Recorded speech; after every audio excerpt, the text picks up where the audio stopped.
लोकतंत्र के महापर्व शुरू हो गई बा और एक साथ साथ शुरू हो गई बा एक दूसरा पर आरोप प्रत्यारोप के दौर। दूसरा चरण के काल मतदान समाप्त हो गई। एक साथ साथ तेजस्वी यादव के एगो ट्वीट जौन की बड़ा अजीब तरह से रिएक्ट हुए सोशल मीडिया में पूरा वायरल हो गई। कालुआ के देखौले रही बात एक ट्वीट के पूरा मजमून लोग के सामने रखले रही कि सीधे सीधे प्रधानमंत्री नरेंद्र मोदी पर हमला कर दिया और उनका विषय में बहुत कुछ कह दिया। अब एकरा पर प्रतिक्रिया आवे लगल और प्रतिक्रिया भी लगातार ट्रेंड करे लगल। बोल लगते हैं स्वागत कर के न्यूज़ बिहार के यूट्यूब चैनल भारत लाइव में। भारत लाइव हर वो खबर से रुआ लोग के वाबस्ता करेला जौना से और सरोकार बन और खास करके इन लोकसभा चुनाव और बिहार के राजनीति में हर वो खबर असरदार होला। जौन ई ट्वीट के बात हुआ से बताओ नहीं है वो ट्वीट नरेंद्र मोदी जी के ओह बयान पर निर्भर बा जना में वो 55 साल तक ओबीसी और पिछड़ा वर्ग के हाशिया पर रखे के बाद से लेकर के शुरुआत की गई। एक पर ट्वीट करके तेजस्वी यादव जौन कहले रहन तो लोग काल सुनौले रहन कहले रहन कि झूठा है और ओबीसी को क्या दिए। अपना ट्वीट के माध्यम से वो कहले रहन कि ई बताई कि प्रधानमंत्री जी रुआ पूरा मंडली में बानी प्रधानमंत्री बानी कई गो ओबीसी रुआ अगल बगल में अधिकारी बन या फिर काम करे वाला लोग बन। अब यह बात के जो ट्वीट के रहन एक ट्वीट पर पूर्व शिक्षा मंत्री और पूर्व कांग्रेस अध्यक्ष जौन अभी वर्तमान में जदयू में बना और नीतीश कुमार जी के बहुत करीबी माना जाने वो एगो ट्वीट कर दिले के कोर्ट कर रीट्वीट कैले के बता देता नहीं कि उनका रीट्वीट करते हुए सबसे पहले तो यह बात के जानना जरूरी बा कि भइल का रहे भइल रहे ही तेजस्वी यादव लिखले रहन नरेंद्र मोदी जी नकली पिछड़े हैं। जन्म से लेकर 55 वर्ष तक वो अगड़े थे फिर एक दिन अचानक पिछड़े बन गए। अशोक चौधरी जी एक पर रिपीट कर दिले। अशोक चौधरी जी एक के कोट करते हुए लिखले बाड़े कि अगड़े पिछड़े जाति धर्म के अलावा इन्हें कुछ नजर ही नहीं आता है।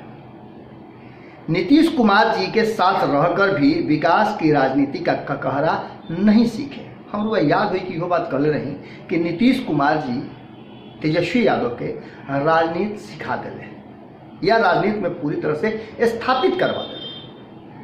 अब एक ट्वीट के मजमून हुआ जो कोट किले वाले अशोक चौधरी जी ओकरा पर हुआ ध्यान दे। आगे वो लिखा था कि जाति जाति रटने से सामाजिक न्याय नहीं होता।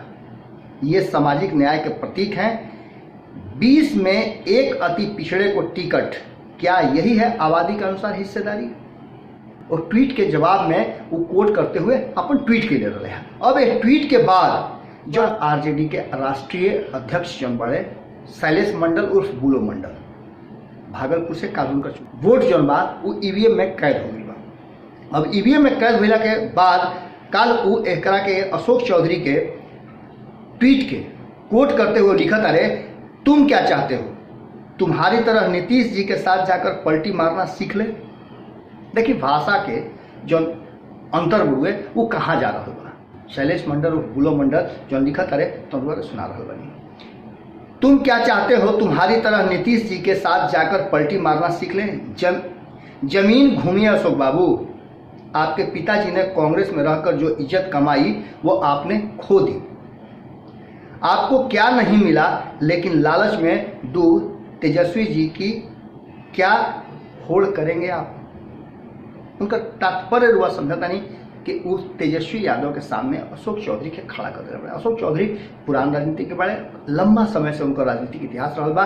पहला बार ना दूसरा बार उनका मंत्रालय मिला रहे, एक पहले भी वो मंत्री रहन और कांग्रेस के कद्दावर नेता में गिनल जात रहन। पहला हाल ही अशोक चौधरी प्रदेश अध्यक्ष बन रहन जिनका 4.5 साल तक कार्यकाल मिला रहे और काम करे के उनका अवसर मिला रहे। उनका समय में कांग्रेस के काफ़ी अच्छा प्रदर्शन हुई रहे। 4 की जगह पर 27 सीट वो विधानसभा में अपना पार्टी के दिवौले रहा। बात उतने पर खत्म नहीं क्या होती। एक बाद जो बात बढ़ता वो और आगे बढ़ गई बा कि शिवचंद्र राम जौन की हाजीपुर से आरजेडी और महागठबंधन के प्रत्याशी बाण उहो अशोक चौधरी के एक ट्वीट के कोट करते हुए लिखा था कांग्रेस ने आपको अध्यक्ष दलित होने यानी जाति के नाम पर बनाया था, समझे कि नहीं? ज्यादा टैलेंट है तो अब की बार सामान्य सीट से चुनाव लड़कर देख लेना। यही घमंड चिराग पासवान के कोट करता है कि आई चिराग पासवान को था, अब समझ आ गया होगा। आप लोग दलित पिछड़ा बहुजन आंदोलन और एकता के दुश्मन हैं। ये बात तो रुआ सुन लेनी। अब एकरा पर अभी तक ले जवाबी ट्वीट जोन बा या जवाब आज आरजेडी के हमला के प्रति हमला ना तो अशोक चौधरी की तरफ से आयल बा और ना जदयू की तरफ से आयल बा। देखे वाला बात हुई कि ये ट्वीट जो एक बार रीट्वीट भइल हुए और कोट कइल गइल बा, एकरा के कहाँ तक लेके लोग जाता। दूसरा चरण के चुनाव समाप्त हो गई बा, तीसरा चरण के चुनाव के तैयारी में जाता लोग। अब ए हमला के का प्रतिफल हुई देखे वाला बात हुई। लेकिन तत्काल ये जो ट्वीट बा वो सोशल मीडिया में पूरा वायरल हो रहा बा। फिर कोनो खबर लेकर वो लोग के सामने हाजिर होता है, तब तक खातिर हमारे फेसबुक पेज को लाइक करें, ट्विटर पर फॉलो करें न्यूज़ बिहार लाइव, और साथ ही साथ हमारे यूट्यूब चैनल को सब्सक्राइब करें। सब्सक्राइब करने के बाद बेल आइकन दबाना ना भूलें। धन्यवाद।